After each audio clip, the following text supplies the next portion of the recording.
So I have a question here. It's anonymous, and it says, how can I ensure that my kid is not taught gender ideologies against my faith in school? Is there a way I can oppose this? Thank you. Well, I suppose just for myself, I just want to throw it out there is that, we emailed our school and we explained about the SPHE, that we wanted our child removed from it. They responded, and again, I would encourage, if you have any engagement, whether with a teacher, a principal, a politician, please be respectful. We may not always be able to agree with people, but the least we can do is be kind and respectful. I think that's the minimum that is expected from us, irrespective of what faith you are of. But the issue is the school came back to me saying, well, if you want him taken out of the entire SPHE, then you're going to have to bring him into school later. I said, well, that's not possible. He's in a bus, and both my wife and myself work. He goes to school in a bus. They said, well, we don't have anywhere any staff to take care of him. And I said, well, look, we have a problem then. And I said, because I didn't cause this problem, the Department of Education has. And so they're going to have to fix it. And I said, I'll be honest, I said, this is going to happen all around the country to hundreds of schools, I said, because, there are people who have a problem with this. But, and so just, I suppose, for parents to be forewarned is that they are going to come back to you with this idea that you have to come in and out of the school to collect your child. But I don't think that's, again, I'm not a lawyer, I'm not a solicitor, but it certainly doesn't seem to be in line with the line from the Constitution I read there. And so I guess we're going to see where that goes. But did anybody else want to jump in there?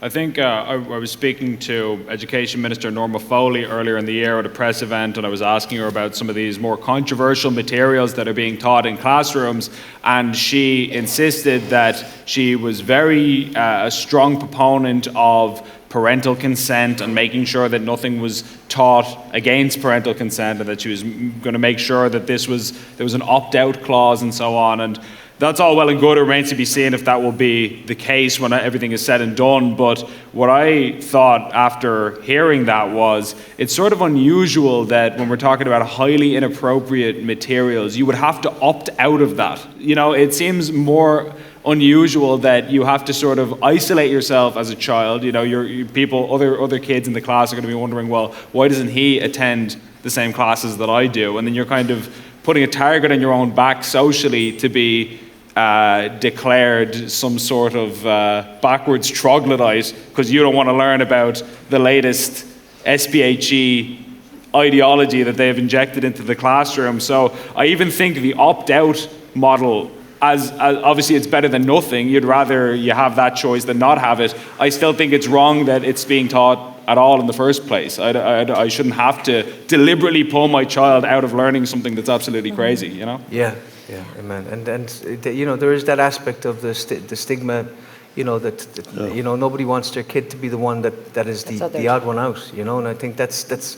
I mean, look, if we as adults, some of us, whatever age, feel that peer pressure, I mean, how much more, do teenagers and pre-teenagers feel that? I just want to throw it out there for, if you want to ensure that your kid is not exposed to what you don't want them exposed, you're going to have to know what they're exposed to. So you would have to educate yourself in this. You would have to make the effort to pick up those books and to go through them and ask your child questions, a lot of questions. Keep engaging with them, because if they communicate with you, you would know where they're at. You would know where the class is at. And if you don't agree, you have to speak out, because if you do not speak out, who is going to speak out for your child? Mm-hmm. So, Amen. Yeah. Another question: do you know any website or books in which I could look at the new SPHE course material? The Parents Alliance have quite a lot of helpful information. I think that's parentsalliance.ie, is it? Parentsrightsalliance.com. Yeah. Okay. Yeah. Great. For the Senator, how can we make our voice heard to the government? And what would you recommend, a protest or signed petition? Oh gosh. we know how much the government like protests.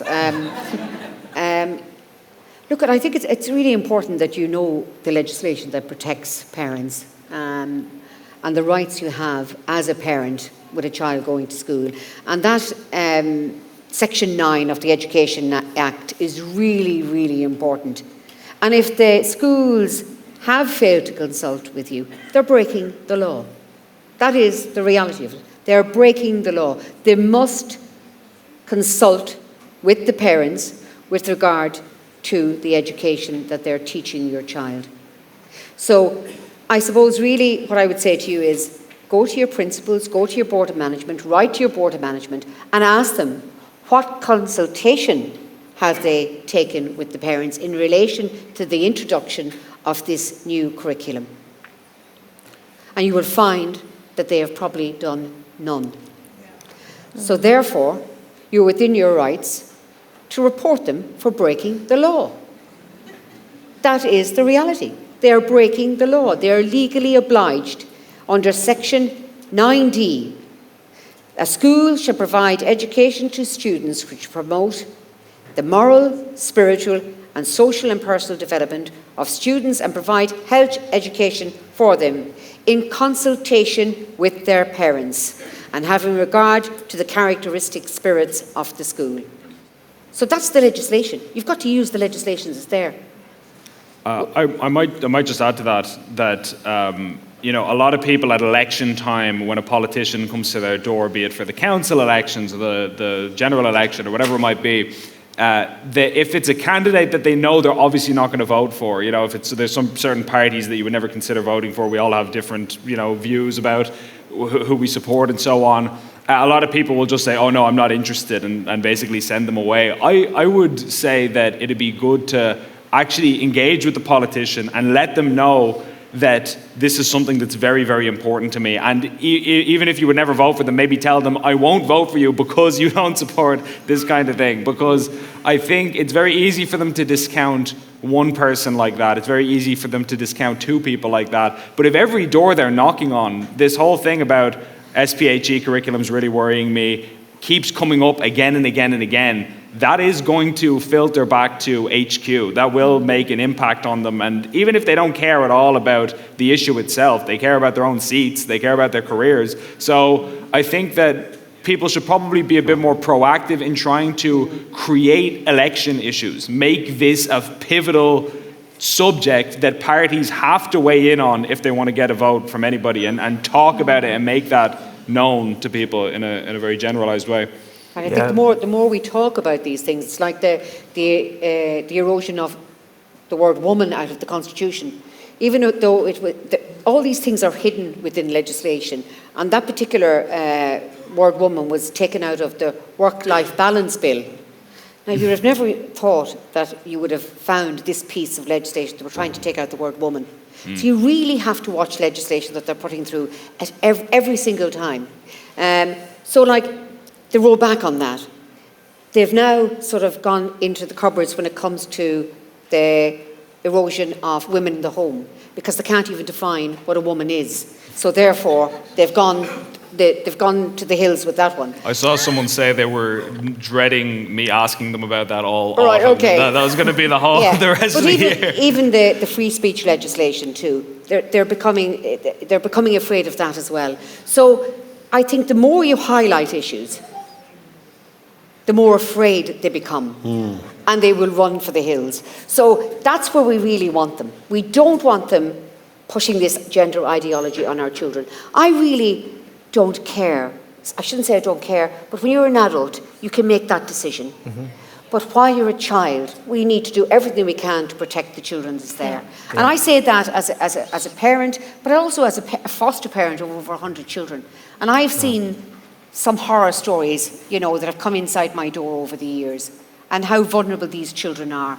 And those children and these children and all our children need protection at all levels. So I would ask you to please stand up, get out there, talk to your neighbours, talk to your friends, talk to other members of your church.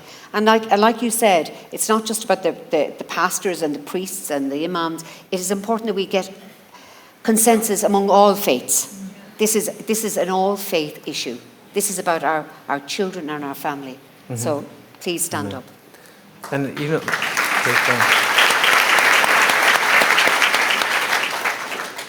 there are people within, whether Fianna Fáil, Fine Gael, Sinn Féin, etc., who don't agree with this, but it's symptomatic of what's happening in our society, where people are maintaining a polite silence out of fear of losing their job, or fear of being cancelled, or fear of being attacked. But I do believe there's a time and a place to speak up and to stand up and be counted. And I honestly believe some of these parties need to be punished at the polls if they're not willing to stand up, because many of them, it's against their conscience. They don't agree with what is happening, and yet they're remaining silent. And we need men and women of integrity in positions of influence. And again, we really appreciate Senator Keoghan coming here tonight and having the conviction to do so, because this wasn't the popular thing for you to do. I'm sure you had lots of advice to not do this, and it's always easier to keep your head below the parapet. But again, I believe this is a day where we need men and women of conviction, because it's men and women of conviction who make the world a better place. I might just... yeah. Sorry, I didn't mean to kill the applause there. I might just add on that earlier this year, speaking of the privilege stuff, teaching children that they're inherently privileged depending on where they're from or what race they come from, I asked Taoiseach Micheál Martin about this, because it was a proposal rolled out under his education minister. Norma Foley is from Fianna Fáil, so this is very much under his remit. And I asked him if he believed that people are privileged just because they're male or just because they're Irish, let's say. And he said he didn't believe that. He didn't think that people had inherent privilege. So, and then he went on to say that he wasn't familiar with this and that he didn't know anything about it and it has nothing to do with me, and that typical obfuscation. But what that says to me is, whether that's true or not, he clearly realized this is an indefensible position. I don't get the impression that Micheál Martin believes in this stuff or believes in 20,000 genders. I mean, how could he? I don't believe that. I get the impression, listening to Minister Norma Foley, who I don't know, but you see clips of these people and you interact with them in a small way. She seems like a perfectly nice, normal lady. I don't get the impression that she's passionately supportive of these kinds of issues. I think a lot of politicians feel held hostage by a very, very vocal fringe minority in their own departments, civil servants, or just kind of the baying mob more generally, the NGO sector. And one piece of evidence I might point to, and this is just conjecture on my part, but I did an interview last week with Fine Gael TD Charlie Flanagan, who is a former Justice Minister, and I asked him the question, what is a woman? And he answered it the correct way. He said a woman is an adult human female. And everybody was kind of amazed by this, because they thought, wow, a government politician answering that question in a dead-on way, how refreshing. And then a couple of days later, he announced that he's not running for re-election. So, and I'm not taking any credit away from him, but I think that once somebody has nothing left to lose, once he's going to be out of here in the next election, he kind of feels a bit freer to sort of say what he had probably been thinking all along, And so I'm not being critical of him, but I'm just saying, how many other politicians, if they thought they had nothing left to lose, would just blurt out the obvious that we all know to be true and that they know to be true as well, Yeah. Amen.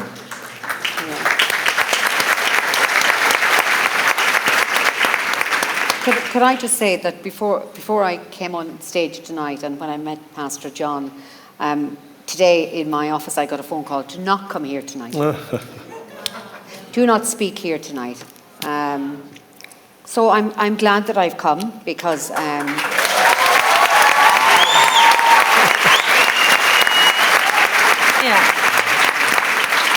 have been speaking out for many years, for the 3 years that I've been in there.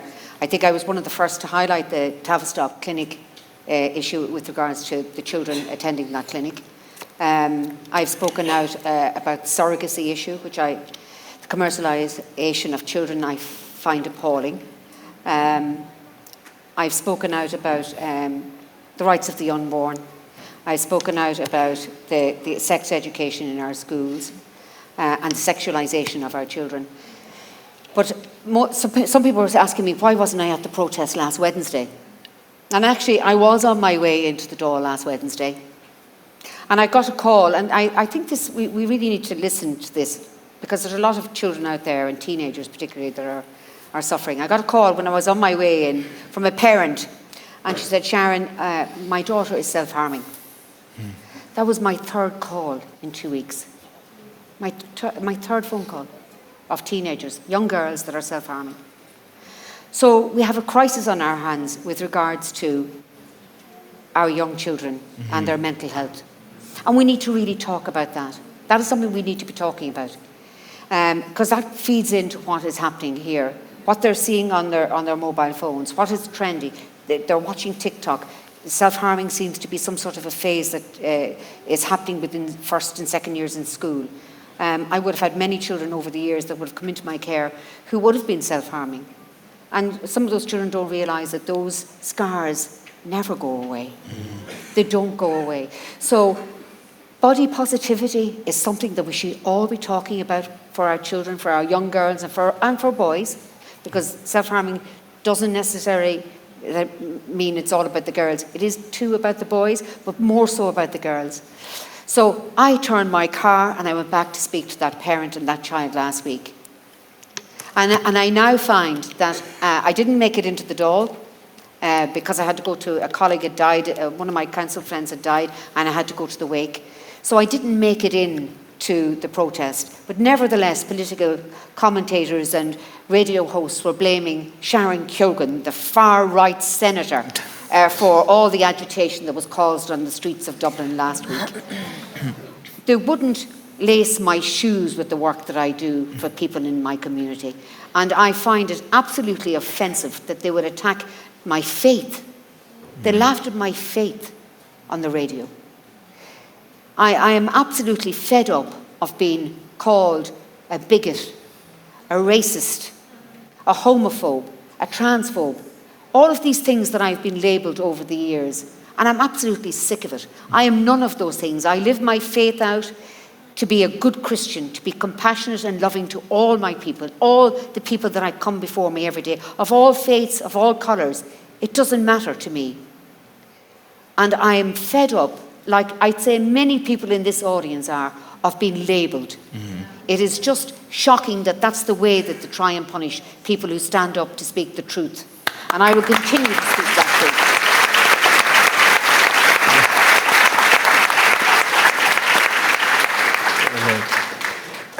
For Teresa, what would you recommend for other parents to do when faced with these changes? Well, I think it is important to make sure that your child is okay. Some children react to these things much harder than other kids, and you cannot prevent them from hearing these things anymore. Believe me, I've tried everything that I could. So I think it is really important to make sure that if your child is really affected by what they are exposed to in school, to act on that. That is your first priority. We did just that. One of our children were really affected by a couple of things over the last couple of years, and we decided to take her out of public school. And we are so blessed, we have her in Britannia Christian School. I highly recommend it.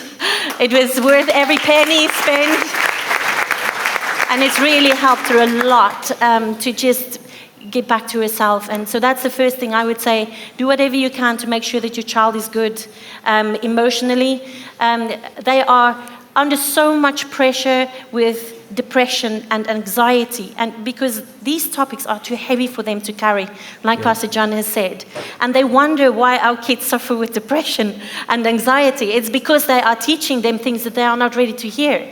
So if you find this in one of your children, I would definitely address the issue. I would go and see the teachers, and I would definitely remove them from that class.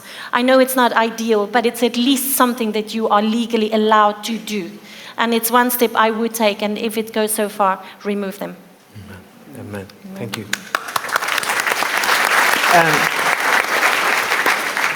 Guys, I'm going to need a handheld in a second, please, if you could sort that. How should college students who oppose this agenda respond to this, as it's also being pushed in college? Thank you. Great question. Do you want to go for it? Because it's been pushed in colleges for the last, I'd say, 10 to 15 years. this particular agenda? I mean, the education system has always been a hotbed for this stuff, but particularly colleges and universities. That's where sort of a lot of these ideas stem from originally in the first place. And when I was in college years ago, I just went for the brute force approach, and I gave a presentation in class about being pro-life, and just totally ran down the middle of the aisle screaming my beliefs. I don't know if I would have still done it like that if I went back. I think it's very difficult because you don't want to socially isolate yourself. You know, nobody wants to become a pariah. But I think you'd also be surprised how many people in your class, in your year, are of a similar view and just might not have the moral courage to say it necessarily. I mean, we all experience this. How many times have you been getting a haircut and you start talking to the barber, and as soon as the topic starts to veer towards politics, you realize this person's on totally the same wavelength? Or taxi drivers, there's another one, you know, like people that you run into on a day-to-day basis. There's so many more people who think the way we think than we realize. And so I'd say the best way to do it is to befriend people in your college class, strike up normal conversations with them about normal things, and once they've gotten to know you and they realize that you're not the deranged psycho that they think anybody who disagrees with them is, then you can start to broach some of these subjects and say, oh, by the way, this is how I feel about this issue, or, you know, by the way, I'm a religious person, or whatever it might be. And then they know you at that point. It's a one-to-one interaction, so they can't misconstrue or get a bad first impression of you, you know, that kind of way. So just be normal and make friends. That would be my advice. Yeah. And I think people of faith as well, children of faith and teenagers of faith and young people of faith, there's a different aura about them. I think children of faith have a different aura. They have that spirit that is magnetic for other people to be around. You're a good person. You're a kind person. You're a compassionate person. Irrespective of the difference that you might see around you, you will still have that compassion in your heart to talk to people, to embrace people, to open up to people, and to even argue gently with people and get your points across without being disrespectful. People of faith have that. So if you've got your faith, don't be afraid to use your faith, and don't hide behind your Christian faith and your Christianity. We're there in life to show God's way and to show Jesus working through us. Yeah. And I think it's important that every day we get up.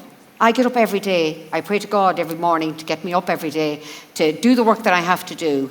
And at night I get into bed and I always think, God, I've had a good day. I've had a good day today. I hope I've helped somebody in my life. And I think that has to be for the same with Christianity and all our Christian children. We have a different aura about us. We are more open. We are more caring. There is more kindness within us. Despite what they might say, we have to always believe that God is with us. Yeah. God is with us. I know God is with me. And that is why I'm able to do the things that I'm able to do.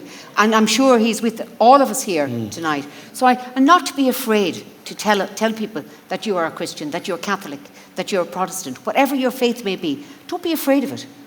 Because in many ways the most persuasive thing is just being a good example of what you want the world to be. You know, you can have arguments with people for hours. You can lay out all of the points you believe in and make different logical explanations of your position. But sometimes it's just more persuasive to just be it and just let other people see, wow, this is a Christian person, or this is a religious person I know, and they're a really nice person, and you know that makes people think, and it can strike a chord with them in a way that words can't sometimes.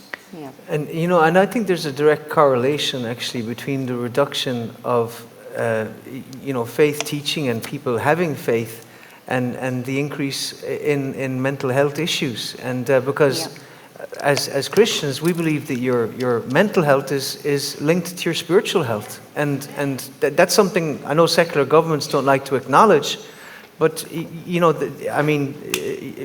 it's a fact, is, you know, the Bible says this hope we have is an anchor for our soul. And so when you have that anchor in the midst of the storms of life that come to all of us, it really does make a difference being able to, like the song goes, bring it to the Lord in prayer. But, I just wanted to ask Pastor Tunde, as somebody who has lived in the UK before here, and before that, obviously, Nigeria, firstly, how do you feel regarding the difference between, say, the political correctness that seems to be here in Ireland compared to the UK, and also compared to in Africa, particularly regarding being open about your faith and the belief in gender, the sanctity of life, etc.? Well, I'll start with Africa. In Africa, there's no big hoo-ha about political correctness. In Africa, they say it as it is. As a lot of us realized, the American government tried to put Africa under pressure when it came to this whole homosexual, lesbian stuff, and they fought against it. When it comes to Africa and what they believe, they stand firm. I spent a lot of time in England, and I came to Ireland 15 years ago. I came to Ireland believing Ireland is, I say is, I wouldn't say was, is a Christian nation, but a lot of things have changed. In England, you wouldn't call England or the UK a Christian nation anymore. Things have changed dramatically. But it's unfortunate because we're seeing the same thing here in Ireland. A lot of our Christianity, a lot of the Catholic faith is being eroded. But I'm trusting God that things will be reversed. Amen. Trusting God that things will be reversed. I think it's important we don't, attack personalities, but I do think it's important we deal with policies and that they're not beyond criticism or scrutiny, irrespective of what somebody's sexual orientation is. And so, but again, this is where I think as Christians, we do have to find our voice and recognize that we can't just ignore what's happening in our society. And, just like the senator is making a difference, not just in her political career, but in her daily life by being kind and by fostering and by changing the lives of those children. And I think if we could all do that, we could make this country a better place. Mm-hmm. And so that was our hope and our aspiration with tonight, would be to inform you as parents. And like I said, we have 100,000 flyers that we've printed, and I'd like you to take them back to your churches, your parishes, your mosques, wherever, and just it's a simple flyer that just distills what the issues are for you as a parent regarding to this ideology, and so we hope that that's going to be helpful.